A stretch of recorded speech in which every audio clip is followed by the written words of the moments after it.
Bonjour, chers frères et sœurs en Christ. Bonjour, chers auditeurs et auditrices. Bonjour, Eric. Bonjour Karine, Tu vas bien? toujours par la grâce de Dieu. Gloire à Dieu. Alors aujourd'hui, le thème de notre soirée, du partage de la parole, on va se laisser conduire par le Saint-Esprit. Nous n'avons rien préparé. Et ça glisse. Donc, tu aurais peut-être quelque chose à dire en particulier, Eric? Oui, euh, comme tu viens de le dire, nous n'avons rien préparé, mais nous avons quand même passé un temps dans la prière. Et je crois que il est important de se laisser effectivement conduire par le Saint-Esprit parce que plus que jamais aujourd'hui, on a besoin d'entendre la vérité pour devenir un chrétien mature dans la prière, dans tout ce que le Seigneur peut nous offrir pour nous préparer à entrer dans le royaume de Dieu. Voilà. Gloire à Dieu. C'est vrai que notre thème, c'est toujours le même, hein, ça sera toujours Jésus-Christ. Hein. On va toujours glorifier Jésus-Christ dans nos partages de la parole. Parce que c'est lui qui mérite toute la gloire et l'adoration de nos cœurs. Parce que c'est lui qui est notre Sauveur, notre Seigneur. Et c'est à lui seul que revient toute la gloire. Parce que aucun homme sur la terre ne mérite cette gloire. Parce que nous sommes tous des pécheurs à la base et il n'y a pas un seul juste sur la terre. Et c'est vrai que le seul juste, c'est Jésus-Christ. Parce qu'il n'a commis aucun péché. Bien sûr, il est Dieu, mais quand il est venu parmi les hommes, il a aussi marché comme un homme. Il était dans un corps d'homme. Et il a grandi, il était enfant, il était bébé, enfant, et il a grandi parmi les hommes. Et voilà, et donc, mais il n'a touché à aucun péché. Il n'a commis aucun péché. Et c'est ça qui est merveilleux, mes amis, parce que grâce à lui, nous sommes sauvés. Parce qu'il a donné sa vie pour nous, en rançon pour nos péchés. Il s'est sacrifié sur la croix. Il a accompli l'œuvre que nous ne pouvions pas accomplir. Parce que nous avons tous transgressé les lois. Et lui n'a commis aucun péché, donc il n'a transgressé aucune loi. Donc il a accompli la loi. Pas comme certains qui disent la loi est abolie, c'est pas vrai. Mais elle a été accomplie en Jésus-Christ. Voilà. Donc c'est Jésus-Christ qui l'a accompli pour nous. Et grâce à lui, nous sommes là aujourd'hui pour le louer, pour l'adorer, pour le glorifier, pour témoigner de lui. Alors, je ne sais pas, Eric, tu as peut-être envie de parler de Jésus-Christ, notre Sauveur, notre Seigneur, notre Roi. Et notre libérateur. Je crois que pour être un chrétien mature, j'insiste avec ce vocable-là. Peut-être quelqu'un se reconnaît à travers ce que je dis. Que le Seigneur te bénisse, mon frère. Alors, pour être un chrétien mature, il faut, je pense, dans un premier temps, nous référer à Galates au chapitre 1, verset 10. On connaît tous. Je vais faire la lecture. Qu'est-ce qu'un chrétien mature? Alors, on a la réponse au chapitre Galates, chapitre 1, verset 10. Et maintenant, vais-je essayer de persuader les humains ou bien Dieu? Est-ce à des humains que je cherche à plaire? Si je voulais encore plaire à des humains, je ne serais pas esclave du Christ. Voilà. Alors, peut-être avant de vouloir parler effectivement de la maturité en Christ, je crois qu'il y a différentes critères. On peut parler de la prière. Déjà une prière mature. Qu'est-ce que c'est qu'une prière mature? Alors peut-être avant ça, tu as peut-être quelque chose à témoigner ou... Témoigner, je peux témoigner que tous les jours j'ai besoin de Jésus-Christ et que sans lui je serais perdu. Ça c'est déjà un point. Et je pense qu'un chrétien mature c'est quelqu'un qui sait qu'il est vraiment perdu sans Jésus et Et plus il avance dans la prière, dans la parole, dans la méditation de la parole, et plus il réalise qu'il est vraiment un pécheur, quoi. Et qu'il a vraiment besoin de Jésus-Christ chaque jour de sa vie, et de ne regarder qu'à lui, de compter que sur lui, et de chercher surtout les choses d'en haut et non pas celles d'en bas. Parce que nous ne sommes que de passage sur la terre, et notre vraie patrie, elle est céleste. Et puis, voilà, tout ce qu'on vit sur la terre, c'est de la vanité. C'est de la vanité, parce que si c'est juste pour vivre, pour accumuler du bien matériel et travailler tous les jours et s'enrichir pour jouir de tous les bienfaits de la terre, mais que demain on mourra et que après la mort vient le jugement, et que si on comparait devant le Seigneur et que on ne s'est pas du tout préoccupé de lui pendant tout notre séjour sur la terre, eh ben, je pense que mes amis, si vous lisez la Bible et que vous regardez de plus près ce que Dieu nous dit, eh ben, il se trouve que ces gens-là, eh ben, ils passeront de l'autre côté, quoi. Ils n'iront pas avec le Seigneur dans le royaume de Dieu. Mais il y a un autre endroit.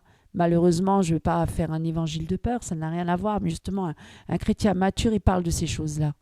Un chrétien mature, il vient pas pour dire, pour distribuer des petits bonbons aux chrétiens et aux païens pour dire « Oh, Jésus vous aime, Jésus est bon ». Bien sûr, Jésus est bon, Jésus est amour.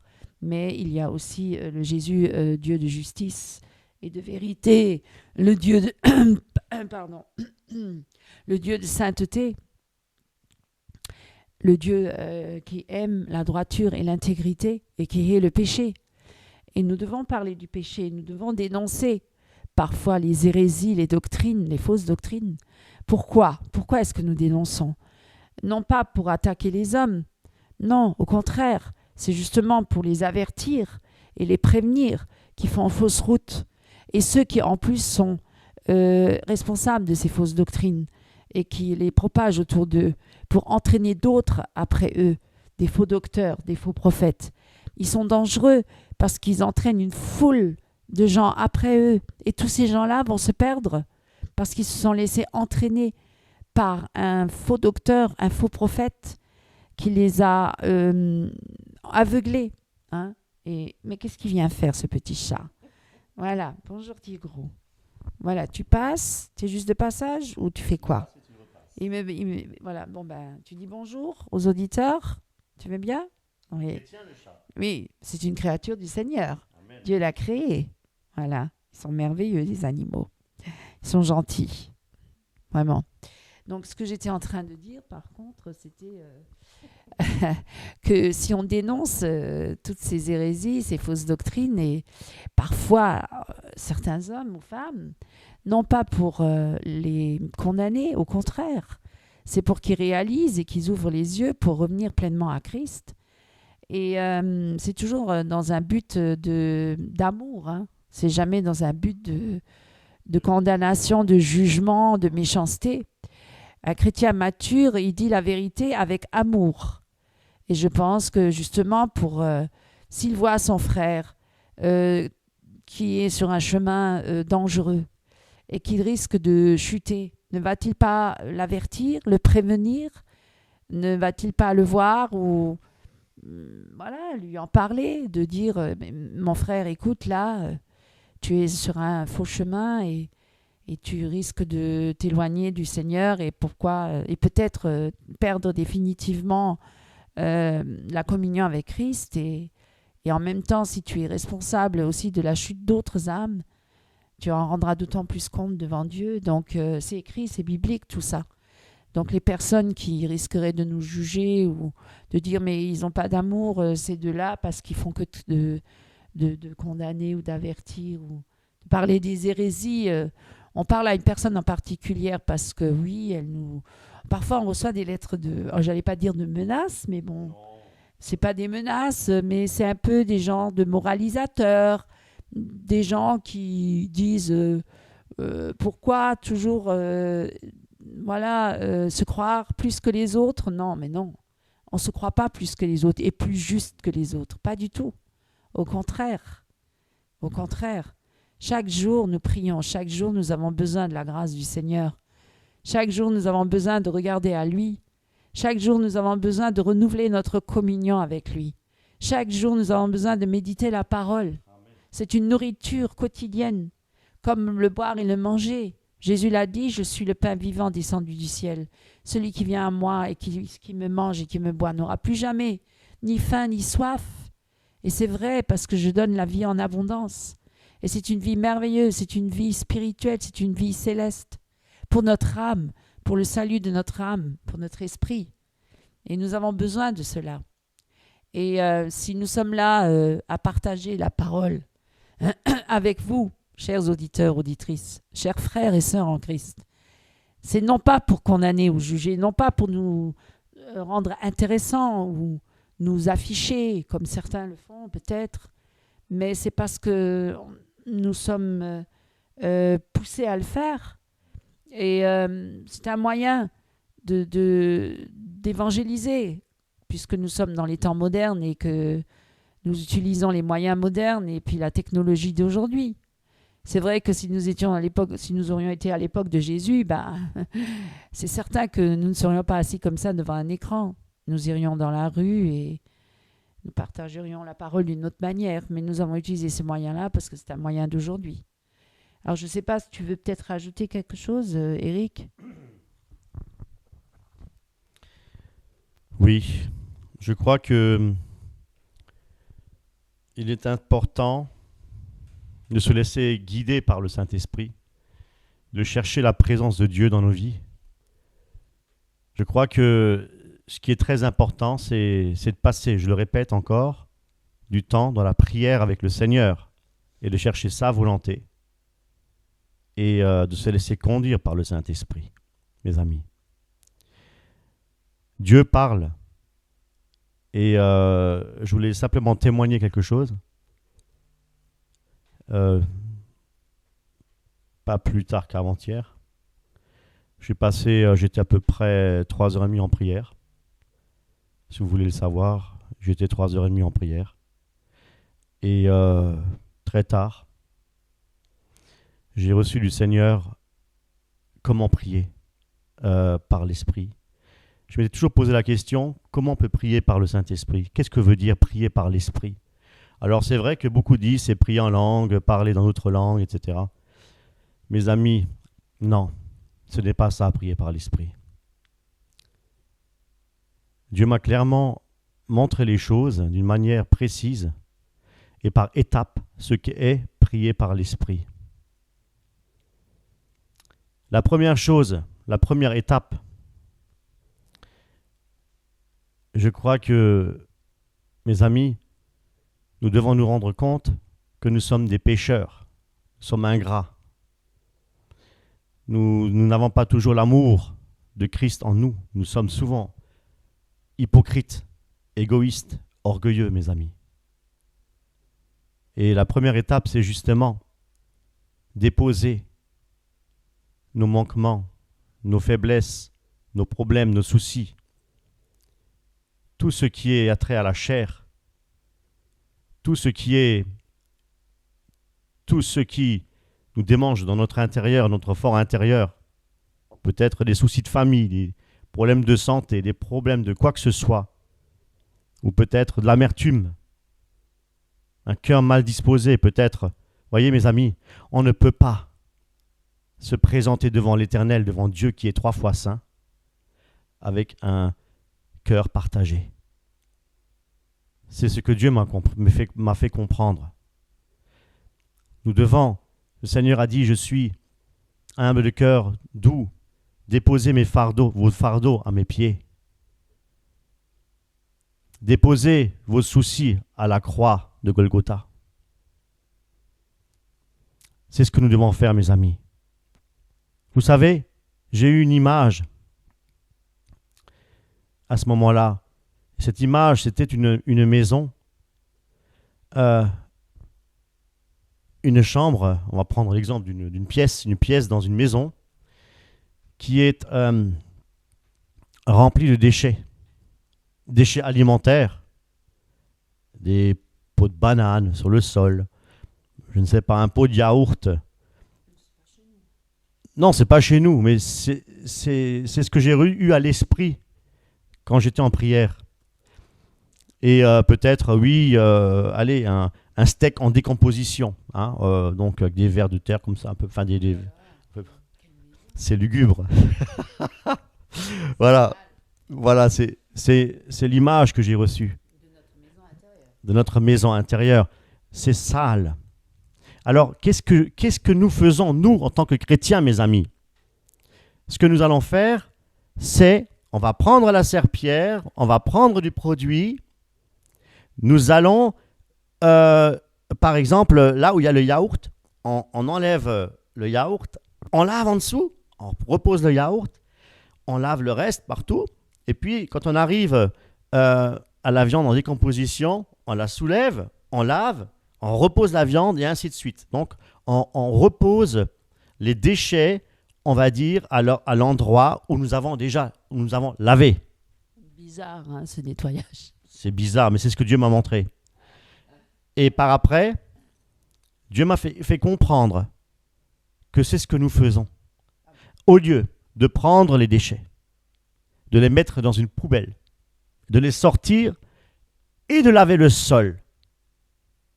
Non, nous, on prend juste les objets, on les déplace, on lave, on remet l'objet. Et c'est exactement cette pollution qu'il y a dans notre cœur, dans le sens où nous venons avec cette pollution au pied de Jésus-Christ pour prier. Le Seigneur veut que nous déposons tous nos problèmes, nos soucis, Comme des fois on vient à Christ, on prie, mais nous ne sommes pas avec le Seigneur. Nous ne sommes pas. Dieu est saint, mes amis. Dieu est 3 fois saint. Nous devons nous préparer à la rencontre du Seigneur, à le rencontrer. Nous devons nous préparer, mes amis. Parce que avec le Seigneur, c'est par l'Esprit. Ce n'est pas par la chair, mes amis. Donc nous devons crucifier notre chair avant de le rencontrer. Nous devons poser tous nos problèmes au pied de la croix de Jésus-Christ. Et c'est lui qui va faire le nettoyage. Comprenez, mes amis? On débarrasse tout dans la maison, on fout tout dans la poubelle, on fout ça dehors, et à ce moment-là seulement on peut faire le nettoyage. C'est exactement ce que le Seigneur veut faire avec nous. Mes amis, si vous voulez une prière exaucée, une prière qui honore le Seigneur, qui glorifie le Seigneur, mes amis, dans la prière par l'Esprit, nous devons d'abord nous soumettre au Saint-Esprit, nous devons d'abord réaliser que nous sommes sales et pour venir devant Dieu qui est 3 fois saint, nous avons besoin de déposer nos fardeaux, nos problèmes et nos soucis, nos manquements et nos faiblesses à la croix du Seigneur. Ça, c'est la première étape. La deuxième étape, c'est que nous devons rentrer en adoration. Une fois que le Seigneur a balayé, orné la chambre, nous devons après entrer en adoration avant quoi que ce soit, mes amis. C'est ce que Dieu m'a fait comprendre. Nous devons à ce moment-là prier et glorifier Dieu, le remercier pour ce qu'il est, pour ce qu'il a fait pour nous, que nous sommes le temple du Saint-Esprit, que Dieu peut se manifester en nous, que nous pouvons l'écouter, que nous pouvons avoir une communion avec notre Créateur, le Créateur de toutes choses, qui a créé les montagnes, qui a créé les vallées, qui a créé toutes choses, les animaux, etc. Voilà, donc nous devons le louer, nous devons le glorifier. Voilà, mes amis, ce que nous devons faire après ça. Le glorifier, mes amis. Dieu doit être élevé dans nos vies. La troisième étape, c'est justement de lui exposer dans toutes nos supplications, nos demandes. Et nos demandes et nos supplications doivent être dans la volonté de Dieu. Ça aussi, Dieu m'a fait comprendre. Donc, pour lui demander quoi que ce soit, qu'est-ce que nous devons lui demander? Nous devons lui demander qu'il change notre cœur. Notre cœur, mes amis, a besoin d'être restauré. Voilà la troisième étape. Nous avons besoin de demander au Seigneur de nous remplir de son amour pour pouvoir porter du fruit. Les requêtes et les prières doivent être pour notre édification personnelle.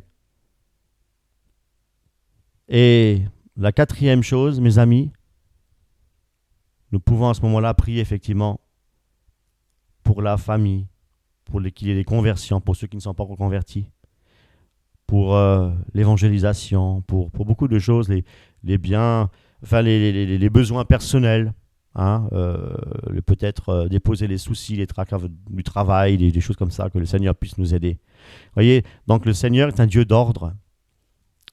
Avant de rentrer dans sa présence, il faut d'abord qu'on fasse du nettoyage. Et le Seigneur ensuite nous lave, nous purifie, et à partir de là, nous pouvons le glorifier, l'adorer pour ce qu'il est, et lui faire des requêtes et des prières pour notre édification personnelle, pour pouvoir arriver à la maturité requise. Et après ça, effectivement, lui faire part de nos projets, tout ce qui peut être sur le plan professionnel, scolaire peut-être pour les enfants, je sais, il y a plein de choses, hein. Guérison, etc., pour les malades, etc. Voilà. Donc, mes amis, c'est ce que je voulais vous partager. Dieu est un Dieu d'ordre et je crois que, et je suis persuadé que, si vous priez de cette façon-là, eh bien, le Seigneur sera glorifié et vos prières seront entendues. Gloire à Dieu. Merci Eric de me passer la parole. C'est vrai que c'est bien beau tout ce que tu dis là, mais c'est vrai que ce sont des paroles. Mais quand on vit au quotidien, dans notre corps, notre chair, on a des combats. On a des combats. On a des combats. On a des combats avec nous-mêmes, bien sûr, avec notre chair, mais on a aussi des combats par rapport à ceux qui nous entourent. Et on a des combats aussi par rapport au monde. Parce que le monde est là et nous ne faisons plus partie du monde, mais nous sommes encore dans le monde. Et c'est pour ça d'ailleurs, comme Jésus a dit, Père, je ne prie pas pour que tu les ôtes du monde, ce que tu m'as donné, mais que tu les gardes du malin.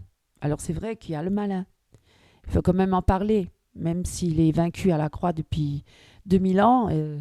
C'est vrai que si on marche avec Christ et qu'on regarde toujours à lui, le malin, bon, il rôde autour, mais il ne peut pas vraiment directement nous toucher, à moins que Dieu le permette. Et parfois, Dieu permet certaines épreuves. Regardez Job. Job était un homme juste et intègre, et pourtant, le diable, il est allé auprès de Dieu, voilà. Et puis, Dieu lui dit, qu'est-ce que tu vois, mon serviteur Job? Regarde comme il est intègre et droit, et comme il me loue, et comme il me glorifie. Alors le diable, il dit, oui, mais c'est parce que tu l'as beaucoup béni. Tu lui fais beaucoup de bien et tout, et voilà pourquoi il te bénit, pourquoi il te glorifie. Mais permets que je lui enlève ses biens matériels, son argent, ses richesses. On verra bien s'il va encore te glorifier. Voilà. Parce que si je parle ainsi, c'est parce qu'il y a beaucoup de chrétiens de nos jours, ils ont certains beaucoup de richesses, beaucoup de biens, et certains sont très attachés à cela. Mais si un jour ils perdaient tout ça, est-ce que leur cœur est vraiment attaché à Dieu? Est-ce qu'ils sont vraiment là à glorifier réellement Dieu?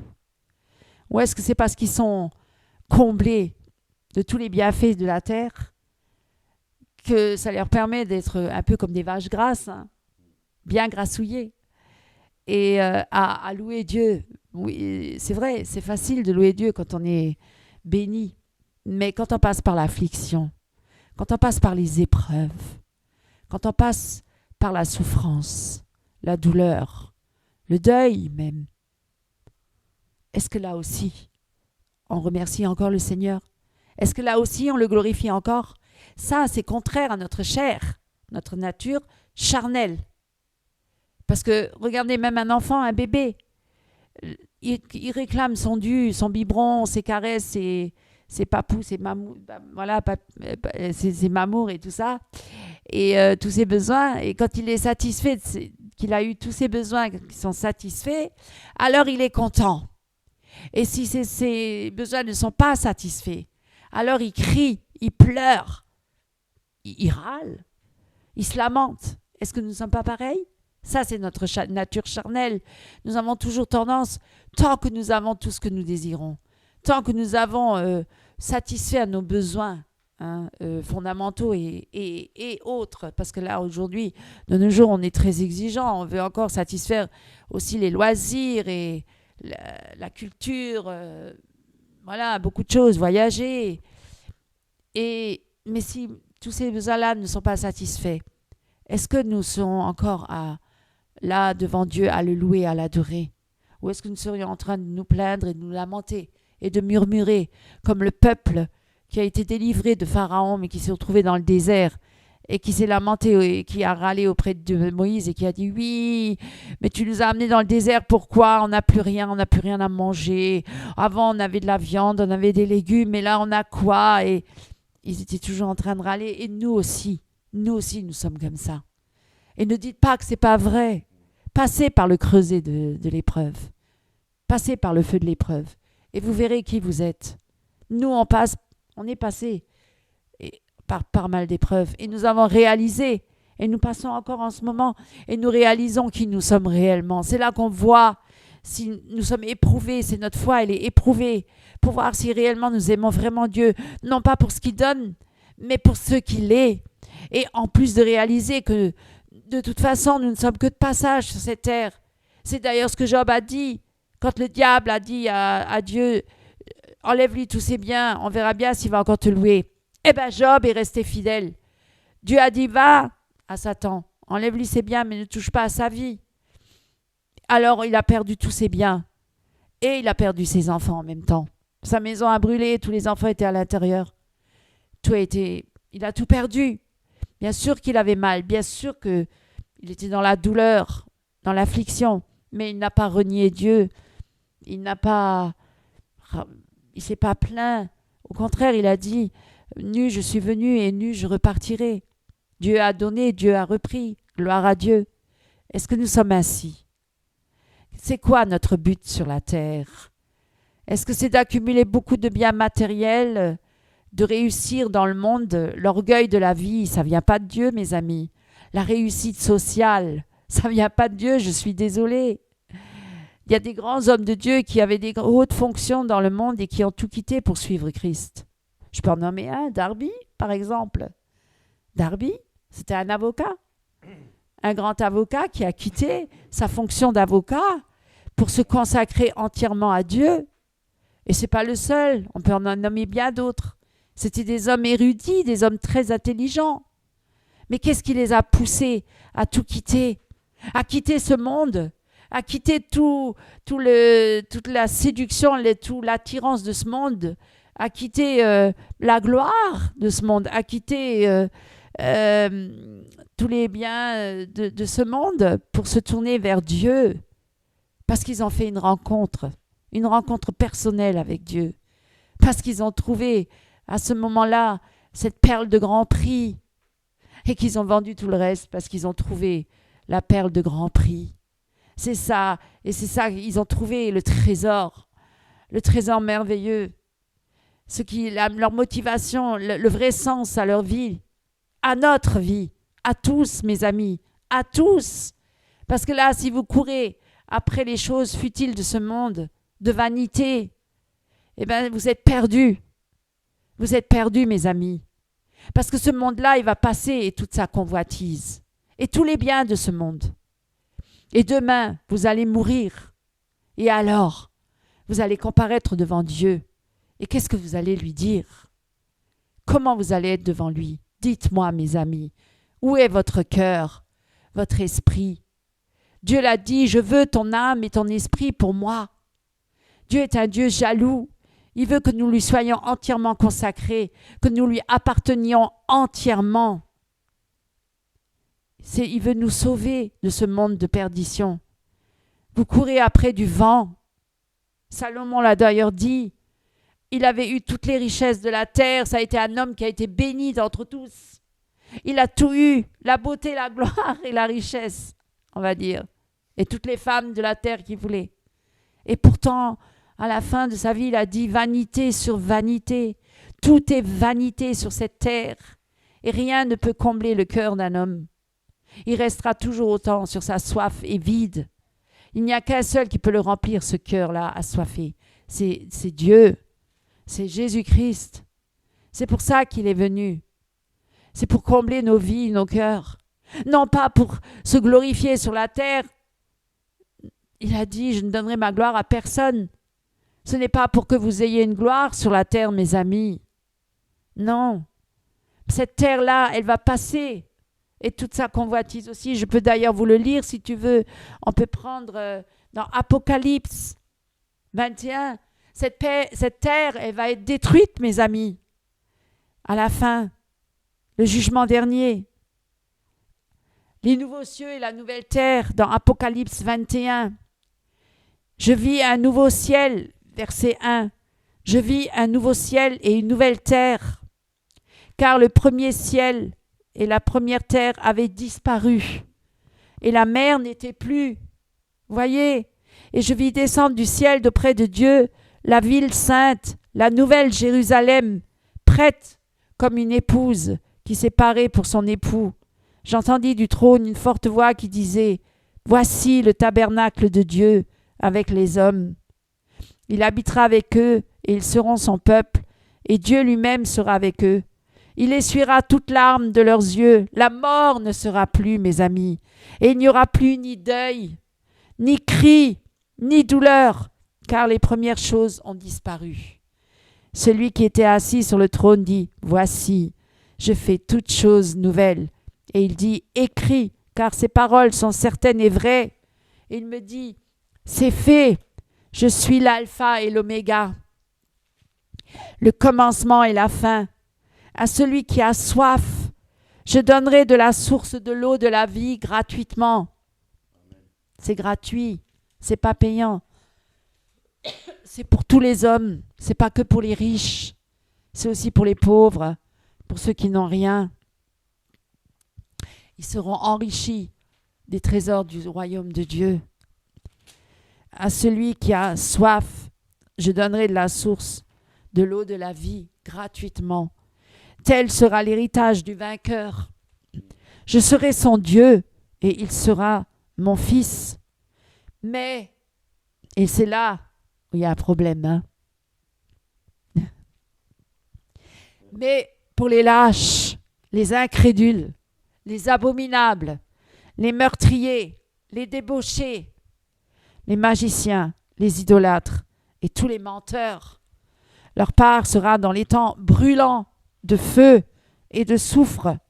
Cela, c'est la seconde mort. Alors vous voyez que c'est écrit dans la Bible, dans la parole de Dieu, qu'il y aura un étang brûlant de feu où seront jetés tous ceux qui auront refusé Jésus-Christ, qui auront refusé ce salut gratuit en Jésus-Christ. Hein? Tous ceux qui le rejetteront. Alors mes amis, et tous ceux qui s'attachent aux choses de la terre, aux richesses de ce monde, à la réussite sociale, à l'orgueil de la vie, l'orgueil à s'élever, à se croire plus alors que nous ne sommes rien, à se croire quelque chose alors que nous ne sommes rien, mes amis. Nous ne sommes que poussière et nous retournerons à la poussière. Dieu, ce qu'il veut, c'est que nous lui appartenions, notre âme et notre esprit. Parce que si nous ne lui appartenons pas, nous allons appartenir à qui? Je vous le dis, à qui votre âme et votre esprit appartiendra? Nous avons un ennemi, l'ennemi de nos âmes. Il est bien réel, il est là aussi. C'est Satan. Alors vous êtes enfant du diable si vous ne suivez pas Christ. Vous ne serez pas enfant de Dieu, mais du diable. C'est écrit. Il n'y a pas 3 chemins, il n'y a que 2 chemins. Il y a le chemin de la vie et le chemin de la mort.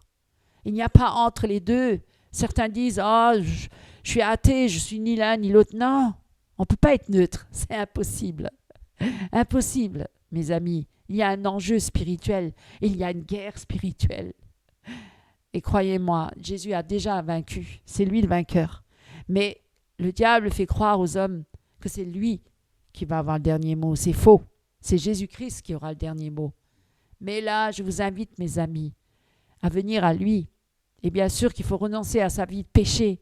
Il faut renoncer à ce monde. Il faut renoncer à tout pour le suivre.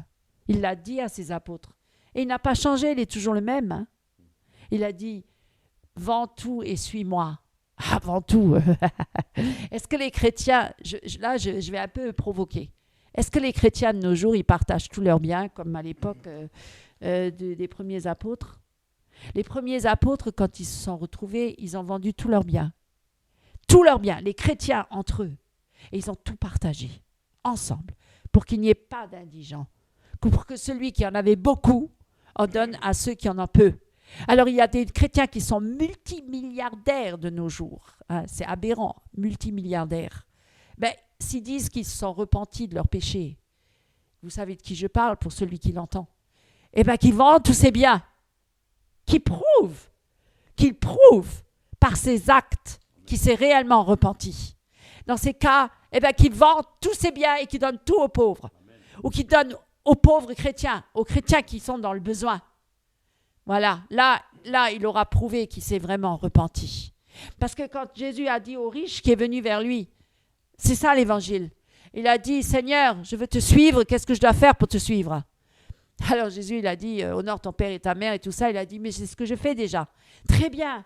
Il a dit, c'est très bien. Alors, vends tous tes biens, toutes tes richesses et donne-les aux pauvres et suis-moi. Oh! Alors là, le riche, il est parti, il était triste. Pourquoi? Parce qu'il était encore attaché à ses biens matériels, à sa richesse. Et qu'est-ce qu'il a dit, Jésus? Il a dit qu'il est difficile pour le riche d'entrer dans le royaume de Dieu. Il est plus facile à un chameau de passer par le trou d'une serrure qu'à un riche d'entrer dans le royaume de Dieu, mes amis. Il y a beaucoup trop de chrétiens trop riches. Trop riches. Et croyez-moi, je ne pense pas qu'ils ont une relation particulière avec Dieu. Parce que ce serait un autre évangile. L'évangile de la prospérité. C'est une fausse doctrine, mes amis. C'est ça qui se propage en ce moment. Et on envie ces gens-là. Et tout le monde veut ressembler à ça. Moi, je connais un tas de chrétiens qui disent « Mais moi aussi, j'ai envie d'être riche. » Et tout le monde court après l'argent. Et on fait du commerce dans les églises, partout. On vend plein de choses. Du parfum, de l'huile, n'importe quoi. On manipule les chrétiens dans les églises. On manipule le troupeau. Ce sont des faux bergers. Ce sont des mauvais bergers qui entraînent le troupeau dans la perdition et pas dans le salut. Ils rendront compte pour ce qu'ils font.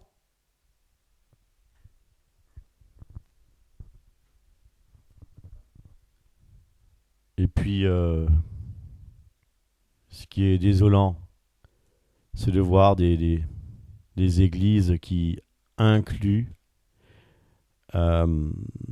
des recommandations pour les entreprises. Hein, Oui, les leaderships. Ouais. Leaders entreprises. Oui. Les chefs d'entreprise. Oui, tout à fait. C'est des chefs d'entreprise. Voilà, pour faire des réunions de leadership, etc. Donc, pour... Dieu, tout ça.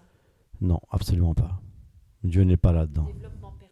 Voilà, mes amis, c'est désolant, oui, de voir des églises entreprises, de voir des églises qui manipulent, qui quémandent, hein, qui manipulent beaucoup et qui n'ont pas de travail, on va dire, dans le système et qui demandent... Non, et qui demandent des fonds pour pouvoir travailler à temps plein aux ouailles. Et ça, je trouve lamentable. Je trouve ça lamentable, mes amis. Il n'y a aucune question de jalousie ou quoi que ce soit. C'est pas la question, mes amis. Mais la Bible nous enseigne, comme tu l'as dit tout à l'heure, lorsqu'une assemblée est réunie, et lorsqu'il y a des frères ou des sœurs dans le besoin, eh bien, je crois qu'il est indispensable à ce moment-là de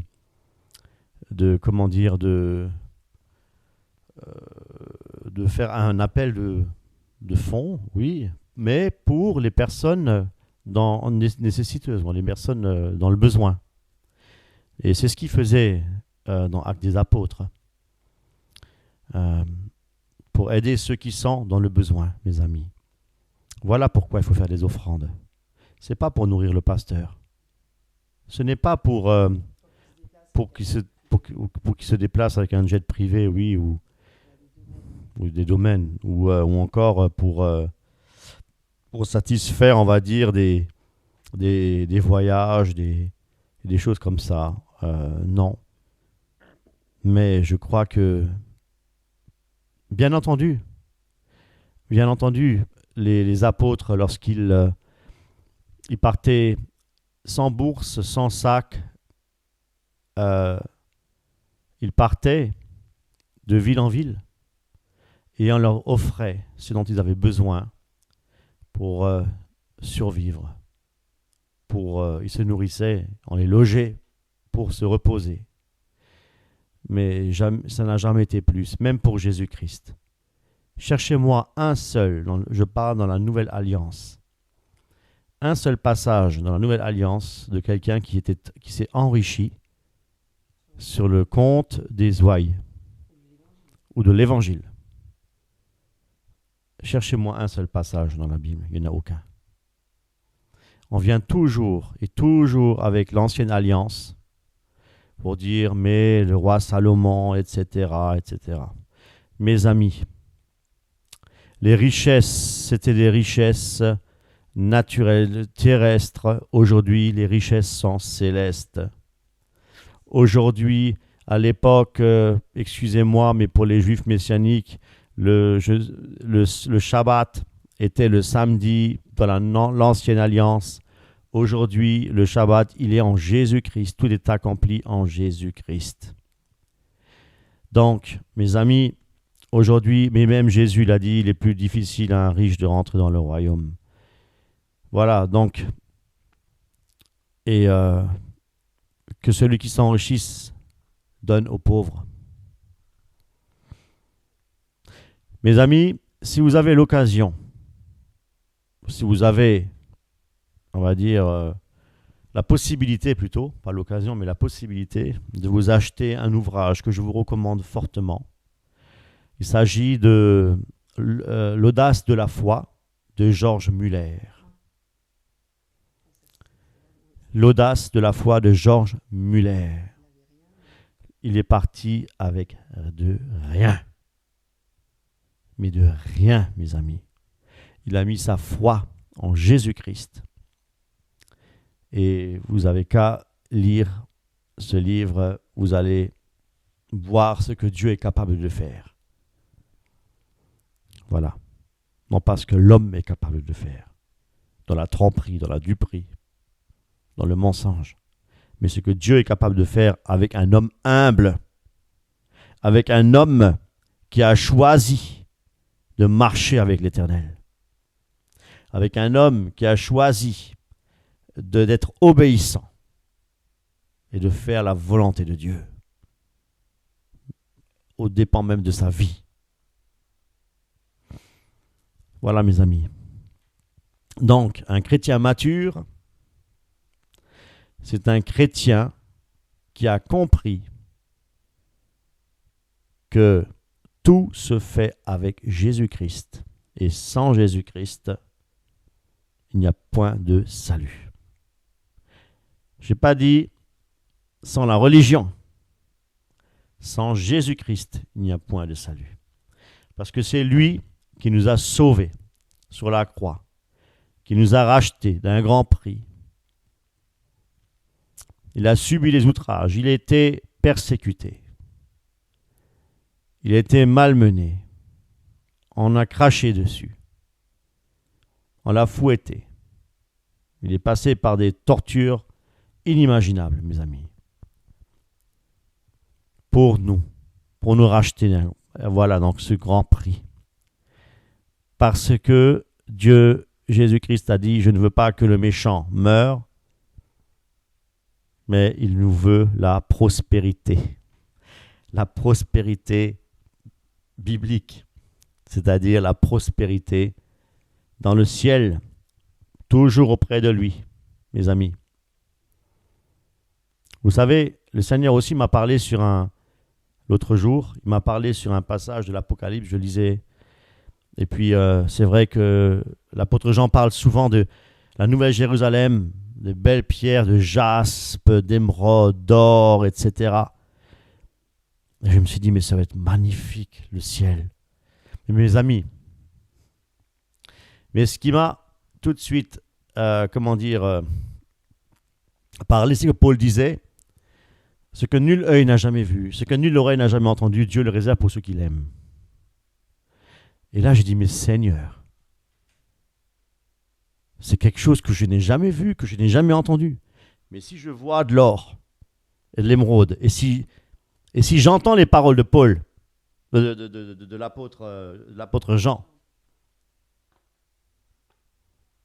alors c'est mes oreilles qui l'ont entendu. Si je le lis à haute voix, eh bien, c'est quelque chose que je n'ai jamais entendu, que je n'ai jamais vu. J'ai dit, mais Seigneur, alors c'est quoi? Est-ce que c'est réellement de l'or? Est-ce que c'est réellement de l'émeraude?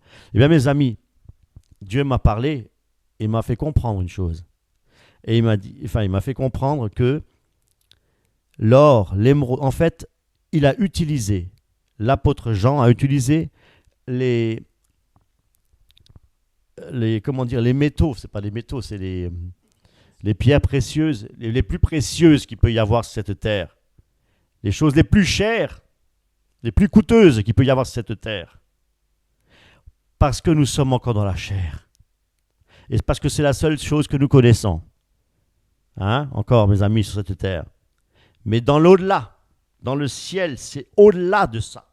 Parce que c'est des choses qu'on n'a jamais vues, jamais entendues, mes amis. C'est bien plus précieux qu'une prière précieuse, mes amis. Voilà ce que le Seigneur a mis dans mon cœur. Dieu est tout-puissant. Et le Seigneur ne tarde pas dans sa promesse. Alors soyez prêts, mes amis. Attachez-vous au Seigneur.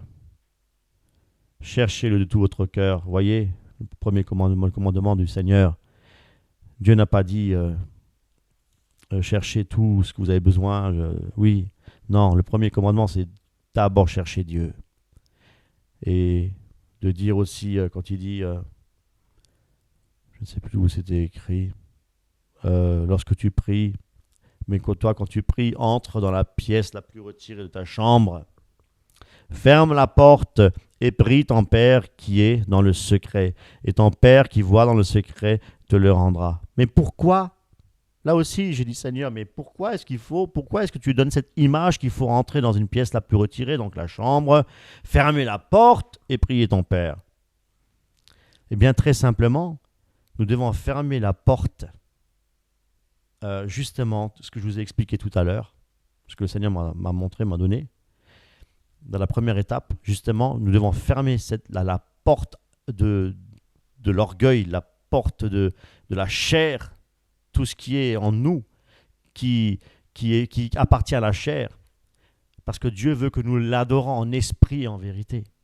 Donc si nous venons à Christ et en priant alors que nous avons encore dans notre tête une chose de ce monde, je ne sais pas, une pensée un énervement ou quoi que ce soit dans notre âme, enfin dans notre esprit, eh bien le Seigneur ne peut rien faire. Il faut d'abord qu'il nettoie, qu'il purifie tout ça. Il faut venir à Dieu avec toutes ces choses-là, les apporter aux pieds de notre Maître pour qu'il puisse faire un nettoyage, nous purifier, pour pouvoir avoir accès et venir dans la présence de Dieu, mes amis.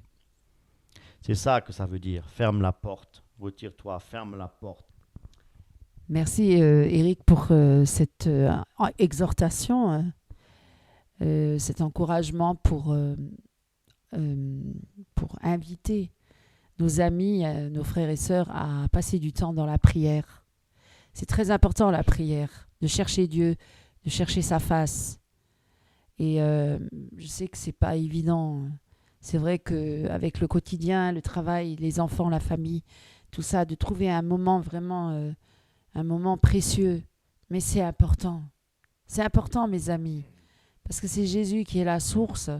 C'est là qu'il faut venir pour se désaltérer, pour renouveler ses forces, pour être régénéré, pour pouvoir repartir nouveau dans ce monde qui est tellement agité et tellement confus.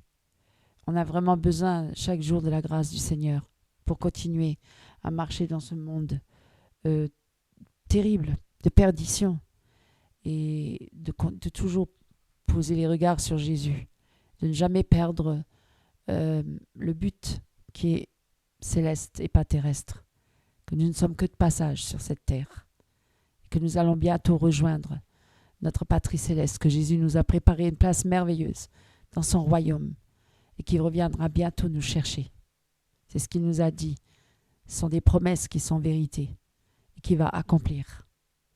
N'écoutez pas la voix du menteur, du mensonge, ou de ces païens qui disent, mais d'ailleurs même du temps de Noé, il le disait, oui, mais qu'est-ce que tu fais là? Tu construis une arche alors qu'il n'y a pas d'eau.